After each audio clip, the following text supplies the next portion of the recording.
չպատերազմող, չհանձնվող տեսակ է։ Եվ ես հասկանում եմ, որ այս կյանքը լիքը մարտահրավերներ է մեր առաջ բերում։ Հիսուսը Գեթսեմանի պարտեզում աղոթում ու ասում էր. աղոթեք, որ փորձության մեջ չընկնեք։ Մենք հիմա այս փորձությունը, որի մեջ հանդիպեցինք, մի քիչ ընտանք փորձության մեջ ու անալիզ ենք անում, միջնապատճառը, որտեղ մենք բաց թողեցինք, որ այդ փորձությունը այդքան մոտեցավ։ Ինչի, որովհետև գիտես, ես հավատում եմ Աստվածաշնչի գրված խոսքերին եւ հավատում եմ, որ Աստված ունի նպատակ ու ծրագիր ամեն իր զավակի համար։ Ամեն։ Եվ հավատքը դա հաղթող զորություն է։ Առանց հավատքի չենք կարող հաճելի լինել Աստծուն։ Ովև Ցոլակը խնդրեց, որ մի փոքր պատմենք Մեղրի այդ մեր կյանքից, մեր անցած ճանապարհներից, որովհետև ես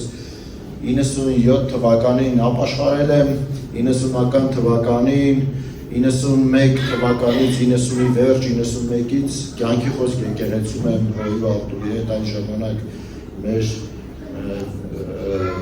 եկեղեցին շատ փոքր, սակավաթիվ մի 50-60 100 հոգի չէր հասնում, այսպես ոնց որ ու ունեցել ենք հրաշալի լավ, ոնց որ ասած փորձառությունով հարուստ կյանք, ճանապարհ։ Ու ոչ մի անգամ գիտես ինչ, այսպես հեշտ չի եղել։ Ամեն անգամ այդ կյանքը, այդ փորձառությունը ստիպել է, որպեսզի պայքարես, չհանձնվես, ճեղքես, առաջ շարժվես, որովհետև առջևում հաղթանակներ են, որովհետև երբ որ գնում ես դժվարություններն ես տեսնում, Հովիվ Արտուրի մի օրինակ, որը որ իմ սրտին այնքան շատ ուժեղ տպած է, եթե հիշում եք, լսած կլինեք վստահ եմ։ Սառցահատի մասին այն օրինակը, երբ որ մի անգամ ինքը լինում է Սառցահատի վրա, դա մեծ նավեր են, որ ճեղքում են Սառուցը և Սառուցյալ օվկիանոսը անցնում են և գնում են։ Ու մի անգամ նա, երբ որ տախտակամածի վրա կանգնած է, տեսնում է ու ասում է, Աստված խոսում է նրա սրտի։ Հետո օրինակ իմ սրտին այնքան ակապել, որ դու Սառցահատու պես ես, ու ճեղքելով Սառուցը անցնում ես ու գնում ես, ոչ մի դժվարություն քեզ չի կարող կանգնել, եթե դու չկանգնես։ Բայց, ասում է, հետո հետևից նայեցի ու տեսա, երբ որ նավը անցնում էր, այդ սառույցները լավ հեռանում էին իրանից ու այնտեղ փոքրիկ նավակներ կային, որ կարող էին թիավարելով այսպես անցնել։ Այդ Սառցահատի հետևից կարող էին թիավարել և շատ արագ այսպես սիրուն անցնել։ Բայց հետո Սուրբ Հոգին ուշադրությունը գրավում է նրա ավելի հեռու, հետնամասից։ Ու տեսնում այդ սառույցները, որ հեռացել էին, նորից մոտենում են իրար ու խորհուրդը նրանում է, որ երբեք կամք չառնես, երբեք չնայես դժվարությանը, միշտ գնա առաջ, որովհետև Աստված տվել է քեզ հավատքի զորություն և ասում է, միայն հավատքով կարող ես այս աշխարհին հաղթել։ Այն զորությունը, որը որ կա, Հովհաննեսի գլուխն է խոսում դրա մասին, դա հավատն է, որ հաղթում է աշխարհին։ Այլ միջոց չունենք, սիրելիներս, եթե լիներ երկրորդ տարբերակ, երրորդ տարբերակ, կարելի է դա էլ օգտագործել, բայց միայն հավատն է, որ հաղթում է աշխարհին։ Դրա համար ես խնդրելու եմ, որ դու այսօր ուշադիր լինես, խոսելու եմ դրա մասին, պատմելու եմ մի քիչ մեր կյանքից, մեր անցած ճանապարհից եւ հետո վերջում մի անպայման ձեր համար աղոթք ենք անելու։ Ասեցի, որ ապաշխարել ենք, գնացել ենք կնոջս հետ, գնացել ենք Սիբիր, Աստվածաշնչյան դպրոց սովորելու, վերադարձել ենք 96-ին, մեր աղջիկը ծնվեց, մենք ունենք տղա, մեր աղջիկը ծնվեց և 97 թվականին գնացինք Մեղրին միսիոներով, այնտեղ սկսեցինք եկեղեցի, Մեղրին ես հիշում եմ, երբ որ խոսում էին ռայոնների, ամենադժվար ռայոնների մասին, Գավառից հետո Մեղրին էր ամենադժվար։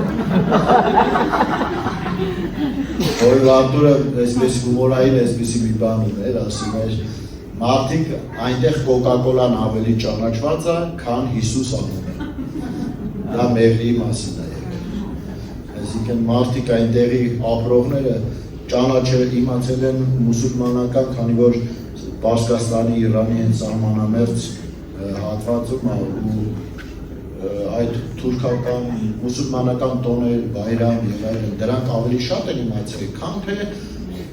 ավանդական հայկական տոներ, ասենք դες, վարդը, որ ես չգիտեմ, ծուկ, զատիկ, այսպիսի բաներ չէին իմանում ժողովուրդը, այդպիսի միջավայրում էինք ապրում, մի քիչ մոտ է, ոնց որ բարդության առումով էլի, ու այդտեղ պետք է ծառայենք ու այնքան հետաքրքիր պատմությունների էինք հանդիպում, երբ որ մեզ հալածում էին, երբ որ մեզ փորձում էին այնտեղից դուրս բերեին, երբ որ չգիտեմ որ պատմությունը պատմեմ, բայց մի բան պատմելու եմ անպայման, ուզում եմ մինչև Մեղրիի պատմությունին անցնել, այնտեղ մենք հրաշալի ժամանակ ունեցանք եւ հալածանքներ, եւ եկեղեցի, եւ հաղթանակներ։ Այնուհետև վերադարձանք Երևան, սկսեցինք ծառայել Հովիվ Արտուրի հետ միասին, որովհետև նա կանչեց, ասեց ուզում եմ վերադառնալ, որովհետև այստեղ պետք է ծառայելու, գործեր անելու, սկսեցի տարածքային հովիվ որպես ծառայել, օգնել, դրանից հետո արդեն տղամարդկանց ծառայություն ու մանր այլ բաներ էլի արեցինք, հիմա բացի այդ ամենը ինչ որ արել եմ, տղամարդկանց ծառայություն եւ տարածքային հովիվ, նաև Կայարանում մեր եկեղեցու մասնաճյուղ ենք բացել, սկսել Արքունության հավաքույթներ անունով։ Ամեն։ Հալելույա։ Արքունության հավաքույթներ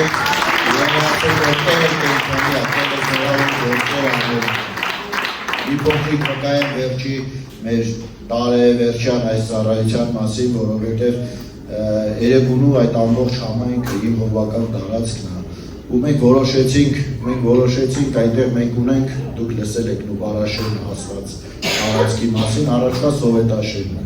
երբ որ ասում ենք Սովետաշեն, առաջի բանը ինչ է ձեր մտքում գալիս,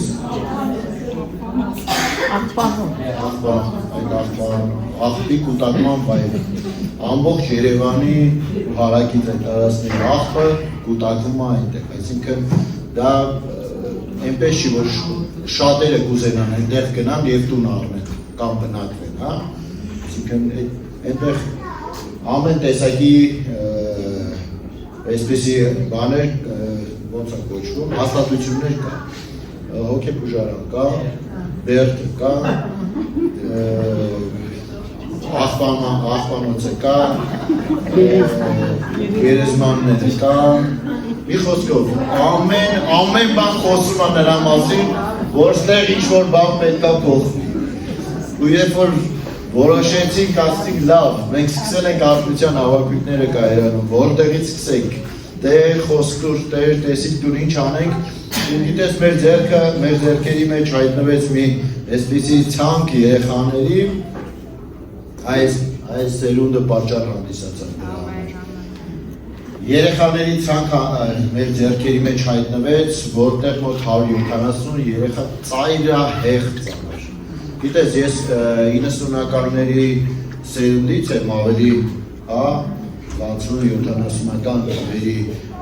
ու այդ երկրաշարժ, պատերազմ, սով, ցուրտ, գազ չկա, լույս չկա, համատարած, այդ օրերը ապրած մարդ է։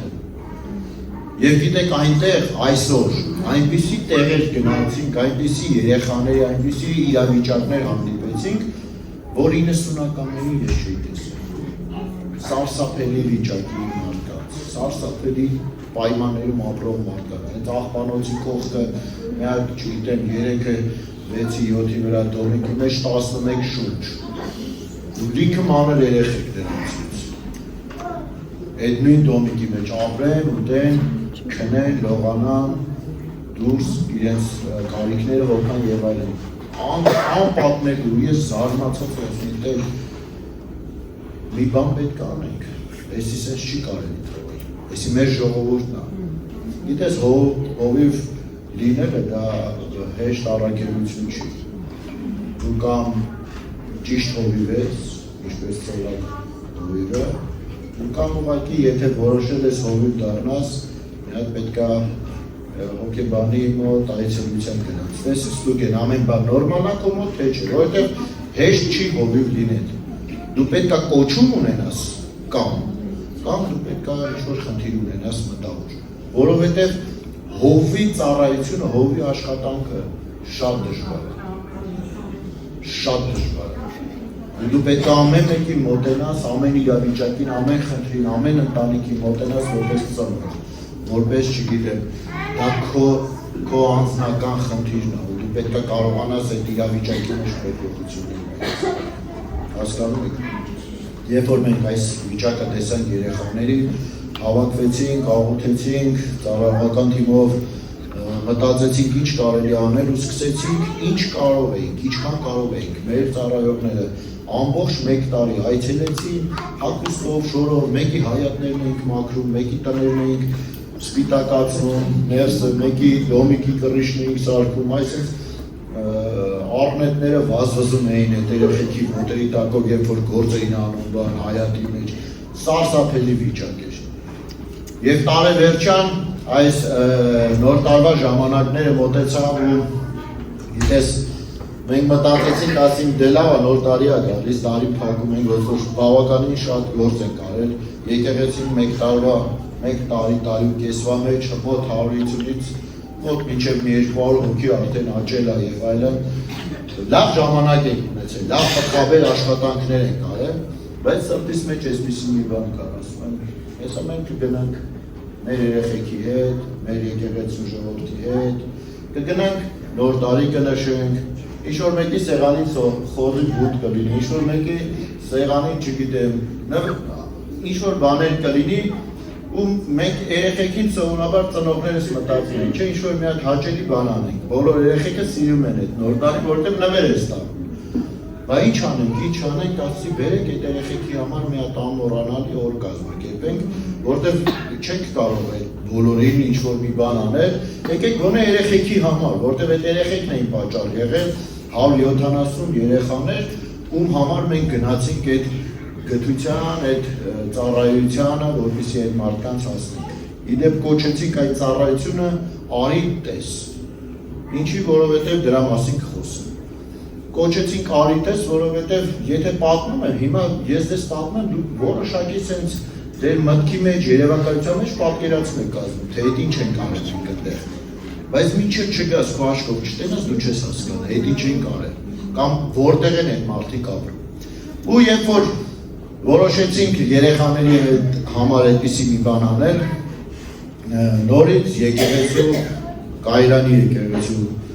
ծառայողական թիմով ամբողջ եկեղեցով սկսեցինք աղոթել, խոսել դրա մասին ու որոշեցինք մի հատ Նուբարաշենում այնտեղ մի հատ ռեստորան չէի ասի, այդ տարածքը կոչվում է որպես քելեղ ուտելու տեղ։ Այդ զար էր դահլիճ էր, մեզ տարածք էր պետք, որպեսզի երեխաներին հրավիրեինք, այդտեղ լավ ժամանակ անցկացնեինք, իրենց համար նվերներ էինք պատրաստում եւ այլն։ Պատրաստեցինք ֆուրշետի սեղան, պատրաստեցինք նվերներ եւ այլն ու կանչեցինք այդ երեխեքին, ասեցինք, այսինչ օրը պատրաստում ենք ամանորյա ասենք մեր եկեղեցու կողմից, ժողովրդի կողմից ձեզ նվերներ փոխանցելու, կանչեցինք, ունենք այնտեղ նվագող, այսպես DJ հասկացողություն գործիքներ չենք տարել, բայց ունենք տիկնիկներ, խաղացող, այդ որ երեխաներին ուրախացնի, մեր զուր ծառայությանը խնդրեցինք, որպեսզի գան երեխեքին զբաղացնեն, ձմեր պապիով, բանով, սենց ամեն ինչ հնարավոր է, որպեսզի այդ երեխեքը մի փոքր զգան այն ուրախությունը, որը որ մենք միշտ այսպես ունենք մեր կյանքում, բայց այդքան էլ ցույց հայ ինչ շնորհ է կամ նվեր է այս էս տվել ինձ նամտելը այդ երեխեքը այդ էլ չունեն ու մենք պատկերացնում ու հասկանում ենք ես պատկերացնում ու հասկանում ենք եթե մենք հիմա ոչինչ չանենք այս սերնդի համար եթե մենք հիմա չհասնենք այս 170 երեխաներին որ ծայրահեղ ծանր կացության մեջ են հայտնված որտեղ կյանքը նրանց հələ դեռ կյանքի շեմ չշեմած այդ հասուն կյանք չմտած արդեն իսկ կոտրել է նրանց, արդեն իսկ կործանել է, նրանց ապագան չի երևում, իրանք չեն տեսնում, իրանք անգամ բակ չեն կարողանում դուրս գան, որպեսզի երեխաների հետ շփվեն, խաղան, որովհետև այդպիսին է աշխարհը այդպիսին է, կացությունը մեծ բան է, նշանակում, նայում են դու ում երեխան ես, նայում են դու ինչ ընտանիքից ես, որտեղ ես ապրել, ինչպես ես հագնված, կերակուր ունես թե չունես, դպրոցական պայուսակը թազայա թե չէ, հա, հեռախոսկա ձեռը թե չէ, աշխարհը այդպիսին է, դրանով է ճանաչում ու ընդունում ու ճանապարհում մարդը։ Եվ կյանքը արդեն իսկ այդ երեխեքին կոտրել էր, այնտեղ շատ մեծ տոկոս է կազմում շնությունը, նարկոտիկները, հարբեցողությունը, շատ ահավոր, այսինքն այն ժողովուրդը, որ ճարահայտյալ էլ բան չունի անելու, քաղաքում ոչինչ չի կարող անի, մտածում է որտեղ ապրի, ինչ անի, ասում է դե լավ, եկամ սովետաշեն մի բան կգտնեմ, ինչ որ չէ մի պալատկա կխփեմ, մի տեղ կապրեմ։ Ու չկա, եկի մի քիչ բան արեցիք, լույները խտացրեցի, բայց այդպիսի ժողովուրդ այնտեղ շատ կա, հա։ Երբ որ երեխաների հետ մենք պատրաստվեցինք, որ այդպիսի միջոցառում անենք երեխաների համար, ի զարմանս մեզ ֆինանսները Տերը մատակարարեց։ Մարդիկ եղան, որ լսեցին այդ ծրագրի մասին, թողեցին իրենց բաները, ընկերներից, բավականից, զանգում էին, ասում էին Արմեն, ես ինչ եք մտածել, ես ինչ եք անում, մենք էլ ենք ուզում ձեր հետ լինենք, մարդիկ կային, որ լուրջ ճանաչում ունեցող մարդիկ, մեծ աուդիտորիա ունեցող մարդիկ, իմանալով այս գործի մասին, այս ծրագրի մասին, թողեցին իրենց գործերը, իրենց արգելքները, մարդկան, որ ուղղակի իրավունք չուներ լքեր իր երկիրը, Ռուսաստանը, որովհետև ինքը տնային կալանքի տակ էր։ Բայց տոմս առավ, եկավ, որպեսզի մասնակցի, ու պրիտոմ իր ծննդյան օրը։ Թողեց այդ ամեն ինչը, եկավ այդ երեխեքի օր, այդ երկու օր անցկացնի, որպեսզի հետո գնատու, որտեղ Տերը կպել էր, Տերը շարժվում էր իրանց սրտերի մեջ։ Եվ երբ որ մենք եկանք այդ ամեն ինչն անելու, գիտեք, զարմանալին որն էր մեր համար, որ 170 երեխաներից, որոնք որ պետք է գայի մասնակցեին, նրանցից բացի ամբողջ զալը, այդ ամբողջ այդ քելեխի տարածքը, որ սեղաններն ու աթոռները ամբողջությամբ հանել էինք, 350 երեխա եկավ։ 350 երեխա, մենք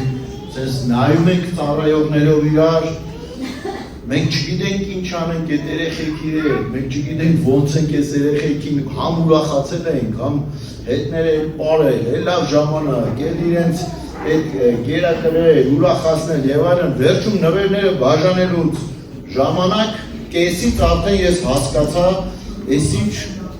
եմ արել, ես ինչ սխալ բան եմ արել ես, որովհետև երբ որ նվերները պրտան, ես նայեցի տեսա 170 հոգի հլը առանց նվեր կանգնած նայում եմ երեսին։ Ինչի էին այդքան շատ եկել, որովհետև այդ կարիքավոր ընտանիքները մեկը մեկի հետ գոնե զանգել, խոսել, տեսնել, այսպես բան կա։ Զանգել էին թաղապետարան, ունդեղ ցենց կոպիտ ասած մատ էին թաղ տվել։ Այդ մեր հասցեները խիչ ենք տվել իբրև մենք կարիքավոր չենք։ Մենք էլ ենք կարիքավոր, բայց մենք կտրել ենք այն ամենախիստ, որ ցուցակներում իդուց չկա էլի, այդպիսի մարդկանց ենք կտրել։ Դե զանգեցին ասին, բա ինչ անենք, ցենց ժողովրդի մեջ բան ապստամբություն է բարձրանում։ Ու բարաշենի ասի ուղարկեք իրանց էլ ուղարկեք։ Դե մտածեցի մի երկու ընտանիք ավել պակաս մեզ չի խանգարի, կարող մեկը չգա, մյուսը կգա, նվերները կհերիք։ Բայց որ եկան լծվան, պատկերացեք այդ մեծ դահլիճից ծնողներին խնդրում էինք դուրս գային, որ մենակ երեխեքը մնային, որ իրան կարողանային այդ խաղերը, պարերը, այդ ամեն ինչ էս լավ ուրախ ժամանակ անցկացնել։ Ու երբ որ ես տեսա, որ այդ երեխաները սենց նայում են աչքերից, քիչ էր մնում, չգիտեմ, տեղս էին ման գալիս, ինչ անեմ ես ինչ, էդի իմ համար է, ոնց որ ասած, չգիտեմ ինչ աներ։ Արագ կազմակերպեցինք, ինքնակազմակերպեցինք, ծառայողներով ասիմյակ բոլորի, ով որ նվեր չի ստացել ձեռքդ բարձրացում։ Եկե ձեռները սենց լիքը հելան, դալիճի կեսը երեխա է, կեսը ծնողներով, կեսը առանց արդեն, ով որ վերցել է նվերը, գնացել արդեն։ Ասի հիմա ծառայողները կանցնեն, սաղը ձեր հեռախոսը համարներն ու հասցեները գրում տալիս եք, մենք մինչև նոր տարի ձեր նվերները կբերենք։ Ես խոսում եմ իրանց այդ բաներ ու ես իմ մեջ չգիտեմ, ներսիցս գոռում ասում է, ես ինչ ես դու անում, հերիք չի միացտեղ ես խայտարական է։ Հիմա մի հատ էլ ուզում ես ավելի քո վիճակը վանթարացնես, էլի կարելի է ներողություն խնդրել, չենք հաշվարկեցրել, սենց կներեք հաջորդ տարի բան, հա, այսպես կարելի է իրանց մի ձև ճամփու դրել, բայց չէր կարող, ասենք չէր կարող նստել նոր տարվա սեղանին կամ ամանորվա սուրբ ծննդյան բանին, այդ երեխեքի աչքերը նայել ու դու ես տակ տանը նստած, ասենք ու ճաշում ես, սամպում ես ինչ-որ բաներ ու հիշես այդ երեխաների վիճակը։ Ու Տերը մատակարարեց, մինչև նոր տարի, այդ բոլոր երեխաներին, բոլոր ընտանիքներով այցելեցինք մեր ծառայողական թիմով ու այդ երեխեքին բաժանեցինք այդ նվերները, բացի դրանից այդ այցելությունների պատճառով այդ տաներում սկսեցինք տնային խմբակներ։ Այդ տաներում, որտեղ որ մենք չենք էլ իմանում, որ իրանք կգան կամ չեն գա կամ մի բան, դա պատճառ հանդիսացավ, որ մենք կարողանանք մտնենք իրանք ու ավետարան խոսենք եւ մարդիկ սրտերը բացեցին Հիսուսի Տեր Քրիստոսի ճանաչեցին։ Հիմա այսպիսի ժամանակներում ենք ապրում, սիրելիներս, ուզում եմ ասեմ, որ մենք պետք է նայենք Հիսուսին, պետք է նայենք ինչ կաներ Հիսուսը իմ ու քո փոխարեն։ Գիտես, այսօր հավատալ Աստծուն դա չի նշանակում, եթե դու հավատում ես Աստծո գոյությանը, ուրեմն դու հավատում ես Աստծուն։ Հավատալ Աստծուն եւ չանել այն գործերը, որոնք որ Աստված կաներ իմ ու քո փոխարեն, դա հավասար է ուղղակի զուտ 0 ինֆորմացիայի։ Այսօր քրիստոնեությունը տառապում է։ Քրիստոնեությունը տառապում է հավատարիմ մարդկանց դեֆիցիտով։ Այսօր քրիստոնեությունը տառապում է հավատքի գործեր չունենալու պատճառով։ Որովհետև եթե ամեն մեկը, որ իրեն համարում է հավատացյալ, ինքը գոնե իր բոլոր աստվածաշնչյան խոստումներն ու խոսքերը, որոնք որ գիտի, եթե դրանց 50%-ը գոնե գործի մեջ կիրառեր, քրիստոնեությունը այսօր շատ ավելի բարձր կներ։ Մենք կարող ենք խոսել հավատքի մասին, մենք կարող ենք լսել, կարող ենք երգել, կարող ենք, չգիտեմ, ամեն տեսակի բաներ անել, հա, բայց եթե դու չես ապրում քո հավատքի կյանքը, այնպես ինչպես որ Աստծո խոսքն է դրագրում, դու ուղղակի քո մեռած հավատքով ոչինչ չես կարող փոխել։ Մարդիկ քրիստոնյաները պետք է հասկանան, իհարկե Աստվածաշունչը ասում է, որ ես ամեն բան կարող եմ ինձ զորացնել Քրիստոսով, ամեն։ Բայց դու պետք է թողնես, որպեսզի Քրիստոսը քեզ զորացնի։ Այս աշխարհը հաղթող զորությունը դա մեր հավատքն է։ Եվ մենք նայում ենք հավատքի հերոսներին, մենք նայում ենք այն մարդկանց, ովքեր որ Աստվածաշնչում պատմություն կերտեցին հավատք փոխանցելով, եւ կարելի է տեսնել, գիտես, որ նրանցից ոչ մեկ պասիվ չէր, նրանցից ոչ մեկ, սկսած Աբրահամից, սկսած ես չգիտեմ, ցանկացած հավատքի հերոսներին, որ դու նայես, դու կտեսնես մարդիկ մտնում էին պայքարի մեջ, մարդիկ ճեղքող բնավորություն ունեին, մարդիկ չհանձնվող բնահամառություն ունեին։ Աստծո խոսքը ասում է, որ Աստված մեզ չի տվել վախի հոգի։ Մարդիկ այսօր քայլ չեն անում, որովհետև վախենում են։ Մարդիկ այսօր վախ չեն անում, քայլ չեն անում, որով ինչ որ բան չեն սկսում, որովհետև բայ մեկը սկսեց չստացվեց, կամ ես որ անեմ ինչ վստահություն ունեմ, որ կհաջողվի։ Սիրելիս, քո վստահությունը պետք է քո Աստծո վրա լինի։ Դու պետք է լսես Աստծո խոսք։ Հավատքը դա գործողություն է։ Դա լսել Աստծո ձայնը, դա տեսնել այն ինչ որ դու լսում ես, դա խոսել այն ինչ որ դու լսել ես,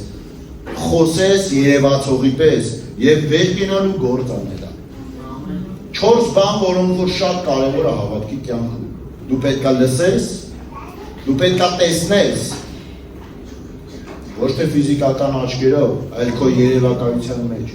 քո շնչում դու պետք է պատկերես, դու պետք է սկսես տեսնել այն ինչ որ Աստված ասել է քեզ, որովհետև գիտես աշխարհը փոխելու համար քեզ մեծ զորություն է պետք։ Աշխարհը փոխողները, այդ Աբրահամը, Դավիթը, մենք տեսնում ենք բոլոր հավատքի հերոսներին, Պողոսը, Մենք նայում ենք ու տեսնում ենք նրանք ջանք անողներ են։ Պողոս ասում է ես ամեն բան թողնում եմ, այն ինչ որ բնում է եղել,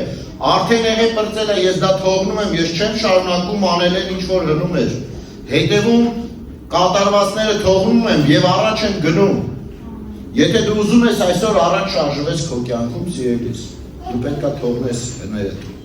Դու չես կարող հին մեթոդներով, հին հավատքի ուժով, դու չես կարող առաջ գնալ, որովհետև հավատքը դա ամեն օրվա ապրելակերպ է։ Հավատքը դա ուղղակի քարոզել չի։ Հավատքը ուղղակի սիրուն երգել չի։ Հավատքը դա մի կյանք է, որ դու օրը բացվում է եւ դու քայլում ես։ Աբրահամին Աստված ասեց դուրս արի քո հոր երկրից, որտեղ է որ դու ապրում ես այդ քալդեացիների ուր քաղաքից, դուրս արի ու շարժվի։ Ձեզանից ով է տնից հերնում, դուրս ու գնում ու չգիտի ուր է գնում, բայց գնում է։ Հաճախակյա լինում քո մոտ այդպիսի բաներ։ Եթե ասենք երեխա կին, ամուսին, տունն են, ասենք վեշերը, գույքը, հարստությունը, գումար, հանձնակից բան տաննա, ու կարաս այսօր բան չունեմ անելու, իշնի մի հատ գնամ, ֆարմամ, սևանը կրում տամ, հետո էլի հետ եմ գալու տուն մեկը։ Դա հավատքը չի։ Աբրահամին Աստված ասեց, ամեն ինչ թող, ինչ ունես չունես, հավաքի տուն ու տեղը, սա ամեն ինչ հավաքի ու դուրս արի, գնա։ Ուր, ես կասեմ, դու գնա, դու քայլի։ Հիմա չեմ ասում,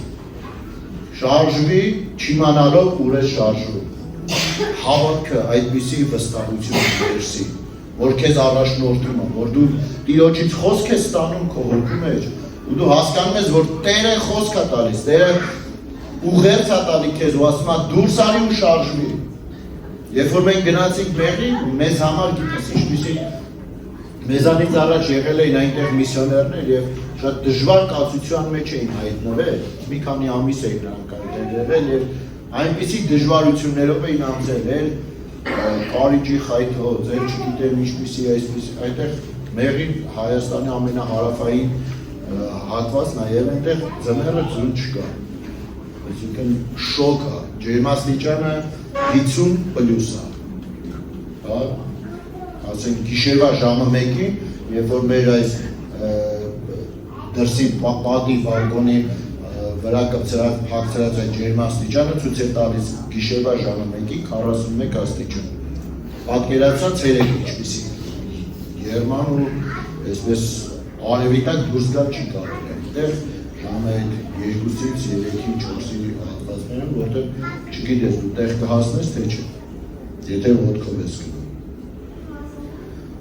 Երբ որ մենք գնացինք մեր ինչպիսի մի բան էր, մթնոլորտ այնպիսի ճնշող էր, որ թվում էր թե այնտեղ մի հատ իշխան կա, որ ասում է սա իմ տարածքն է։ Եթե մեկը Մեղրի գնացել է, կարա ինքը վկայի, գիտեք այնտեղ Հայաստանում ամենաբարձր կետն է, Պերևալ կոչված, չգիտեմ, այդ ոլորանները։ Ոլորաններով, երբ որ քաջարանից հետո բարձրանում էր, ամենաբարձր կետը Հայաստանում այդտեղ է։ Ավելի բարձր կետ չկա Հայաստանում, քան այդ կետը։ Ու երբ որ մենք բարձրանում էինք, այդ առաջի անգամ էինք գնում եղել։ Տպավորությունն այնպիսին էր, որ դիվային աշխարհը, այսպես կանգնած քո դեմ ու քեզ ասում է, այստեղ դու բան չունես անելու, սա իմ տարածքն է։ Բայց գիտես ինչ, հավատքը հաղթում աշխարհին։ Մենք ուղղակի կնոջս հետ միաբանված աղոթեցինք եւ ասեցինք, մեզանից առաջ Տիրոջ հրեշտակները արդեն բացել են ճանապարհը։ Մենք չենք նայում ինչ է մեր աչքերը ֆիզիկական ցույց տալիս։ Մենք նայում ենք արդեն պատասխանին, թե ինչ է Հիսուս արել խաչի վրա 2000 տարի առաջ։ Եվ մենք ասում ենք, որ մենք այստեղ կունենանք հաջողություն, հաղթանակ, զորավոր եկեղեցի։ Ու փառքաստուն այսօր այնտեղ լավ եկեղեցի կա, լավ հովիվ կա, իմ օգնականներից հրաշալի մարդիկ կան, որ ծառայում են Աստծուն, Աստծո փառք։ Այնպիսի վկայություններ ու հրաշքներ կա, մեկ այլ անգամ միգուցե հնարավորություն կլինի կինս կկիսվի դրա մասին, թե ինչպես էին հալածանքները քաշվում, թե ինչպես օծը որ փորձում էր մտներ դուն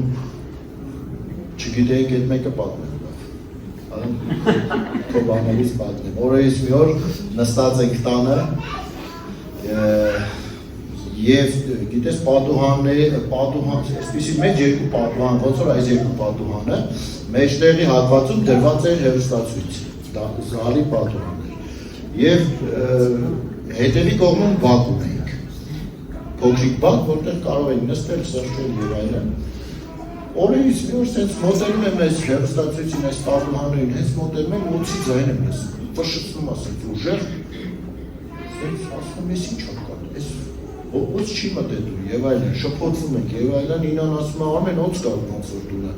մի բան արա ասում եմ հələ երեխեքին տար առաջինը մի հատ երեխեքին եմ դիտալացնում պատուհան դուր փակում եք լրիվ ու գնում անենք գալու չկա ոչ մի բան չկա ոչ մի բան չկա հենց մոտենում ենք այդ ֆշշոցը լսում ենք հեռուստացույցի ինչ անենք սկսեցինք հռչակումներ անել Հիսուսի անունով թող քանդված լինի սատանա քո գործերը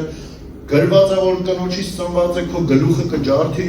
մենք ջախջախում ենք քո գլուխը օծ մենք էս ենք անում չորացի որտեղ է որ կա չորացի Հիսուսի անունով հռչակումներ ենք անում ինքներս մեզ հանգստացնում ենք այդ հռչակումներով տենց մի քիչ անցնում է տենց մի կեսօր մի օր մեկի տեսնում ենք ձեն չկա մեղրի պատուհան փակելը պատկերացնում եք շոկ պատուհանները բացում ենք նորից նորմալ նստում ենք ձենը կորել ամեն ինչ նորմալ է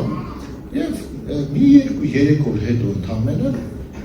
այդ բակում որը հյուրեր էին գալու մեր տուն որոշեցինք դրսում նստենք սեղանին որտեղ շոկ է բանը կոնդիցիոներ չկար այդ ժամանակ այդ վենտիլատորներից էր գնացինք այնտեղ ինան գործ անում սեղանի վրա բայց տահաճ հոտ ենք զգում սարսափելի տահաճ հոտ ենք զգում ասում ենք ես ինչ կատուի ասատկե մուկ կրես ասատկե ես ինչ ա կատավ ես որտեղ է նայում ոչ մի բան չկա հայատի մեջ ոչ մի բան բայց մեկ էլ ուշադրությունս ընկավ երկնքին տեսակ կաչաղակները ագրավները սենց լիքը երևի 50-ած սենց ղրղռալով սենց պատատվում են ասիս սրանք հետ այդ ինչ-որ սատկած բան կա դե իրանք սանիտար չէ որպես բնության երևի ինչ-որ մի հատ սատկած բան են տեսել ուզում են գնան ուտել բայց նայում չեն գնում մեր տան վերևն են ֆռում ինչ է ուզում մեկ էլ սենց միամիտ աչքից որ չբարձացի տեսամ պատուհանը մեր հին ռեշոտկեք կար այդպիսի ռեշոտկա էր կար այդ ֆորտուշկայի մոտ հայերեն բառեր են օգտագործում դեռ մեջ Երևանի լեքսիկոն մի խոսքով մեկ էլ նայեցի տեսա խաղի թարմա էր գալիս այդ խաղի թարմայի վրա տեսա օծ ու գլուխը սենց դեպի տուն այդ ֆորտուշկայից ներս ասի ինա մի հատ շատ սաղը տուն մտեք դուռը փակեք ես ասի մնամ դրսում լավ պատկեր վերցրեցի որ կարողանամ ինչ-որ միտեղ վնասած երդեմ այս օծը ներս չմտնի քարով խփեցի չի շարժում ինչ-որ թարման եմ շարժում այն ձերից ոչ մի արձագանք չկա մոտեցա խփեցի մեկ է հասկացա որ չէ սապկած է անեցի թարմայից գցեցի երկարությունը երևի 1.20 եթե ոչ 1.5 հաստությունը այսպիսի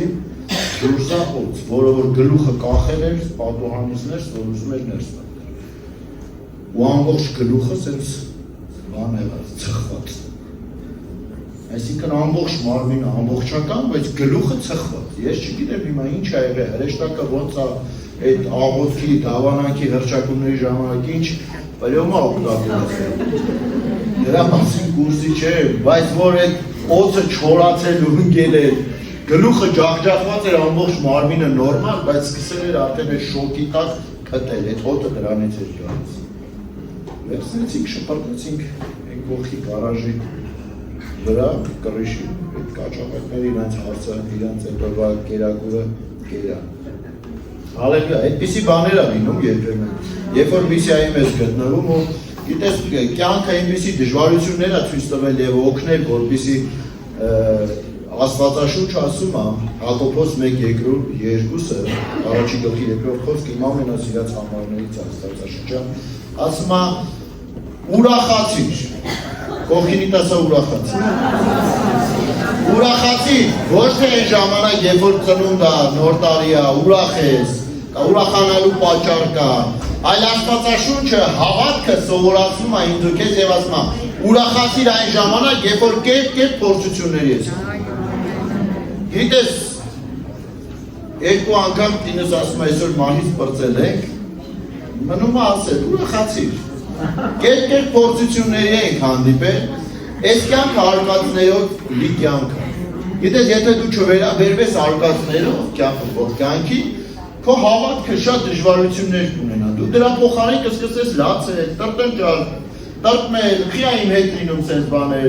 սաղ ավտոները ուղիղ գնում են, ես էլ նորմալ գնում եմ, ոչ արագություն եմ գերանացել, ոչ էլ, ինչի պետք է իմ ավտոն ցենզրներ, ինչի պետք է հենց իմ տուն այդ օծը ուզենար մտներ, ինչի մեղրի քահանաները կամ չգիտեմ, քաղաքապետը պետք է իմ դեմ հալածանք ծրագրեին, փորձեին իմ ընտանիքին վնասներ տային կամ էս անային կամ ինչի, դու հասկանում ես, երբ որ դու ընկնես ինչիների հետևից, դու տեղ չես հասնում։ Աստված քեզ հանում է, որ մցնի քանա, եթե դու ընկնես ու մտածես խիա այս ամեն ինչը սենց, Աբրահամը եթե նստեր ու մտածեր ղովտը խիսենց եղավ, հերսքին դեղ ճանապարհին մեռավ, այս ինչը խիսենց եղավ, այն ինչը այս Սարան երեխա չի բերում, այս մյուսը խիսենց չի լինում, խոստմունք ունեմ, եթե դու ինչիների մասին մտածես, դու չես հասնի դեռ։ Դու եթե ուզում ես հասնես քո քանանը, դու պետք է թողնես քո հինը, քո ինչիները պետք է թողնես, դու պետք է Տիրոջից հարցնես Տեր, ինչ անեմ, որն է իմ գնալու ճանապարհը։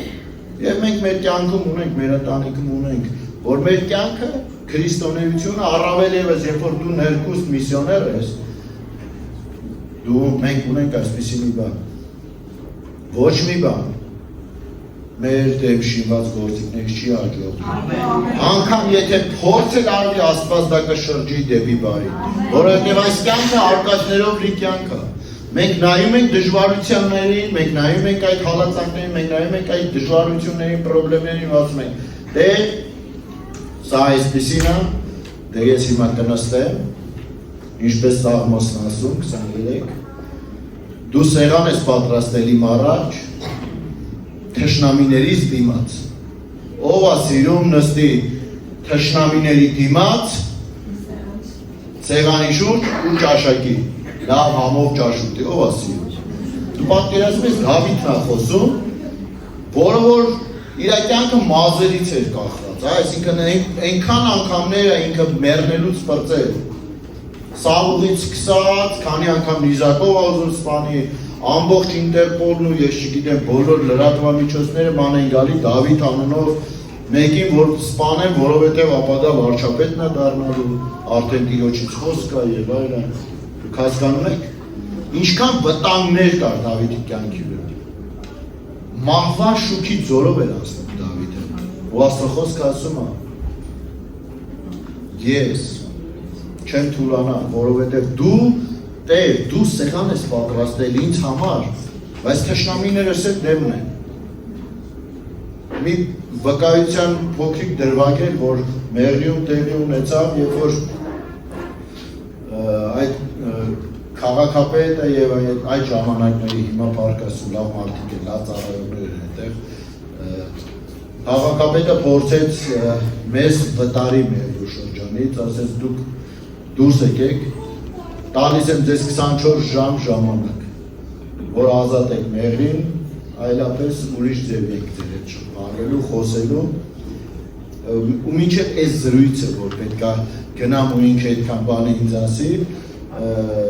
մեր եղբայրներից մեկը ծառայողներից եկել էր, մենք ռայոնում, գյուղերից մեկում գնացել ծառայություն ենք արել, եւ հետ էինք գալիս տուն, որպեսզի այն ժամանակ սոտովի հեռախոս չկար, որ զանգեի եւ այլն։ Հետ էինք գալիս տուն, որպեսզի ճաշենք, հետո պատրաստեինք ուրիշ ծառայության։ Մեկը հետ գալու այդ շքամուտքի մոտ ոստիկանության աշխատողը կանգնած է, նայեցինք, զարմացանք, բարձրացանք տուն, հետևիցս եկավ։ Ասեցի, ում եք ուզում,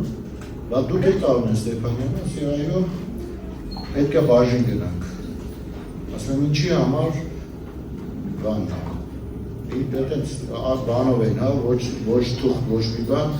մի պետն ասես, հենց իրա բառերով եմ ասում։ Պարոն Էսիչյանը հրամանել է, որ ձեզ բանանենք, բաժին տանենք,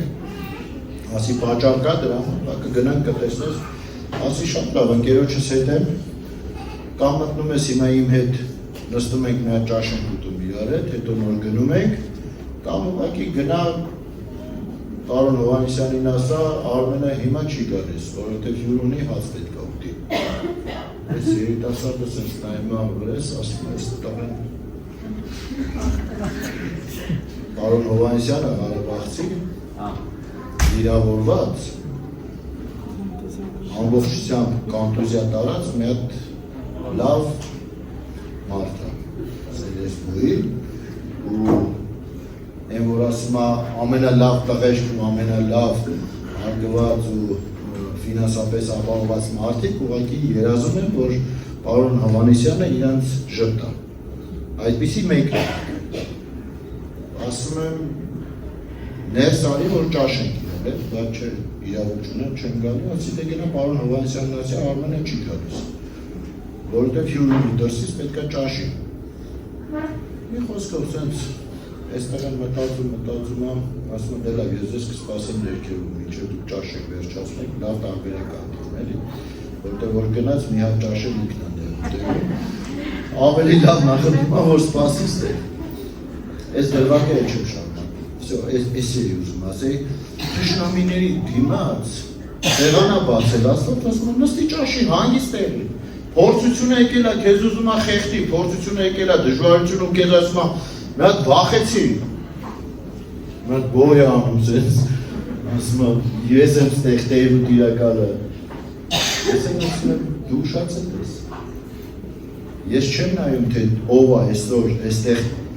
իրավիճակը վերահսկում, ես նայում եմ Խաչի, իմ տերը 2000 տարի առաջ գինը վճարել, որ ես ազատ լինեմ այս վախերից, իմ տերը 2000 տարի առաջ գինը վճարել, որ ես ու դու բժշկված լինեմ, իմ տերը 2000 տարի առաջ գինը վճարել, որ մենք հավատալով մեր ձեռքը հավատքի երկարացնենք եւ վերցնենք այն ամեն ինչ, որ Խաչի վրա կատարվել է, սիրելիներս։ Սա է հավատքը, եթե դու չփորձես հավատալ, եթե դու չփորձես նայել սատանան ամեն բան փորձում անի, որ քո հայացքը շեղի Խաչից, որ քո հայացքը բերի քո իրավիճակի, քո պրոբլեմի վրա մի հատ մեծ խոշորացույցներ դնի աչքերին եւ ասի մի հատ ուշադիր նայել։ Չէ, դու լավ չես նայել, մի քիչ լավ նայել, ավելի մեծ տեսեք ամեն ինչը։ Հասկանում ես։ Մեր խնդիրը նրանում է, որ մենք ոչ թե պետք է նայենք մեր իրավիճակին, մեր պրոբլեմներին, մեր դրամապանակին, մեր հաշիվներին, մեր մեքենայի հին լինելուն, մեր, չգիտեմ, առողջական խնդիրներին, մեր խնդիրը նրանում է, որ մենք պետք է սովորենք նայել Խաչի, որովհետև Հիսուսը Խաչի համար արդեն վճարել է։ Եվ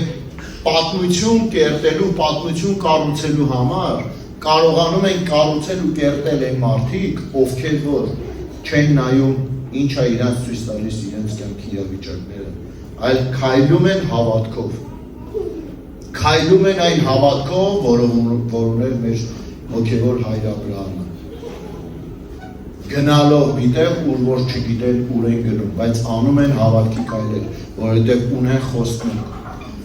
Այսօր մեզ Խաչը տալիս է խոստմունքներ։ Այսօր Աստվածաշունչը այնպիսի խոստմունքներ է ինձ ու քեզ տվել։ Ու մենք եթե չնայենք այդ խոստմունքներին, մենք կնայենք մեր կյանքի իրավիճակների։ Եվ այս ժողովուրդը, որ սպասում է լույսի որդիների հայտնությանը, այս ժողովուրդը, որ նստած այստեղ, որ պետքա դուրս գա եւ արթնությունը տարածի, որ պետքա դուրս գա ու իրոջ փառքը տարածի, եթե չնայի Խաչի, եթե չնայի կատարված գործին արդեն, շատ դժվար կա, բայց եթե նայի կատարված գործին, եթե դա այդ խոստումները դնի իր սրտի մեջ եւ խոսի այդ իրավիճակների վրա ու գնա ու կատարի, իմացիր մի բան, ինչպես այդ 170 երեխայի փոխարեն, որոնք որ եթե մենք այսօր չհասնենք նրանց, դեռ մենք շարունակում ենք աշխատանքը նրանց հետ եւ մեր նպատակը ուղղակի նվեր տալը չէր, մենք հասկանում ենք, եթե մենք այսօր չհասնենք այս ընտանիքներին 5 տարի հետո Երևանու համայնքում 170 մինիմում 170 հանցագործներ,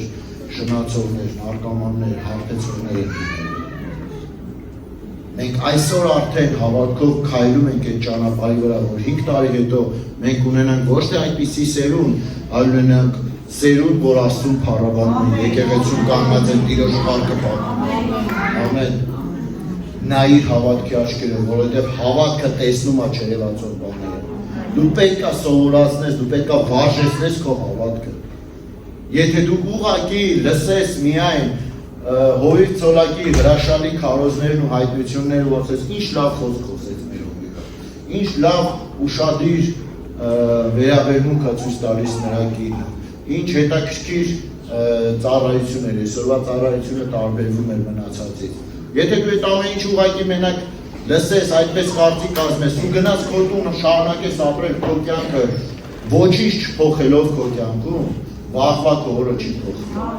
Եթե դու ուզում ես քո վաղվա օրը փոխվի, դու այսօր պետք է անես ինչ-որ մի բան, որ չես ուզեցել անես մինչև հիմա։ Ամեն։ Տեսնողություն։ Եթե դու ուզում ես հասնես մի բանի, որը երազում ես, բայց չես կարողանում հասնել, դու պետք է դադարես անել այն ինչ որ սիրում ես եւ պետք է սկսես անել այն ինչ որ դու չես արել մինչև այդ բանը։ Դու պետք է փոխես քո կյանքի մեջ որոշակի բաներ։ Դու պետք է քայլ անես, որովհետեւ եթե դու չփոխվես այսօր, դու վաղը չես ունենա այն ինչ որ դու ուզում ես ունենաս։ Հասկանում ես թե չէ։ Քրիստոնեությունը դա ուղղակի երկելու, խոսելու ու Աստծո խոսքի համարներ անգիր իմանալու կյանք չի։ Քրիստոնեությունը դա փոխակերպվելու կյանք։ Դու պետք է փոխակերպվես։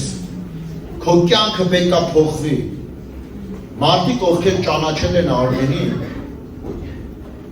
որ Կայրանի տարածքում ուպրավլենիում ապրել է,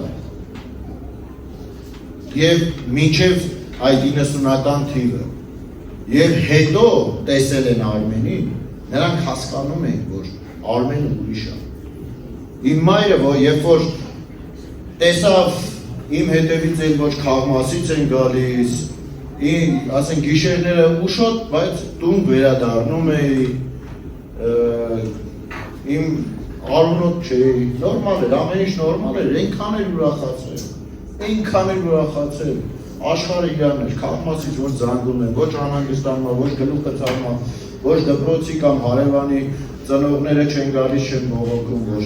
քո տղեն էս արեց, այն արեց։ Բայց անցավ 1 ամիս, 2 ամիս, մի հատ մեծ ստրես եղավ, որովհետև չգիտեր ինչն է պատճառը, որ իմ կյանքը փոխվի։ Եվ հետո երբ որ հասկացա, որ իմ կյանքը փոխվել է, որովհետև ես հավատացյալ եմ դառել,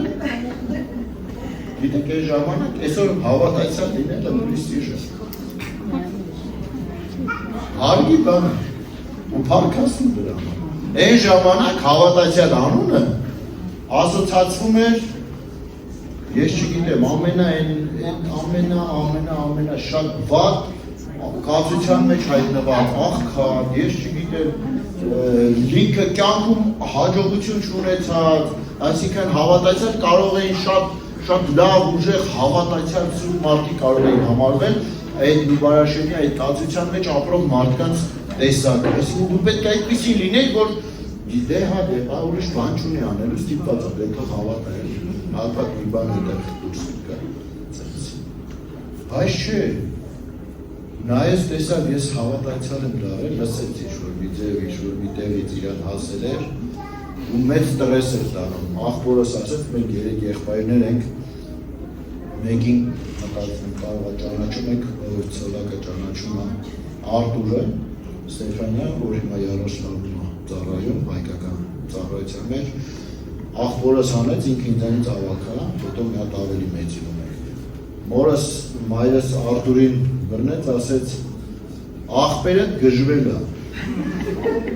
գնա ինչ ուզում ես արա, տուն չմտնես, մինչև աղբորը տտեղից չբերես տուն, չկտրես տտեղից։ Դե Արտուրն էր, եկավ մեր ընկերների մեջ, ընկերներով էինք մենք ապաշխարել, ամբողջ թաղն էր տոնում մեր ապաշխարությունը, որովհետև հանգստացել էի, շունչ էինք նաշում արդեն, ու երբ որ եկավ մի հատ գամ, ուր եք գնում բան, սենց գամ տեսնեմ, նպատակը սա էր, գա ինչ-որ մի բան տեսնի, ինչ-որ մի հատ սխալ գտնի, որ ասի դու այ փոքր աղբեր ես, սխալ տեղ ես գնում, անենց որ արի գնանք հետ, ավելի լավ է գնային իմ կյանքին, որտեղ որ կա էր, որտեղ քիչ թե շատ ասենք գոնե մենք պաս ճակատով ման էին գալիս, մարդիկ մեզ ճանաչում էին, գիտեին ում աղբերն ենք, ինչ ենք, և հիմա ամաչում ենք։ Եվ երբ որ եկավ աղբերս եկեղեցի տեսավ ուր ենք հաճախում, մի բան էր մնում նրա, որ ծնկեր տիրուճ առաջ, Հիսուսի Տերը։ Եվ այդպես հերթով ամբողջ ընտանիքը սկսեց ապաշխարությունը։ Գիտես,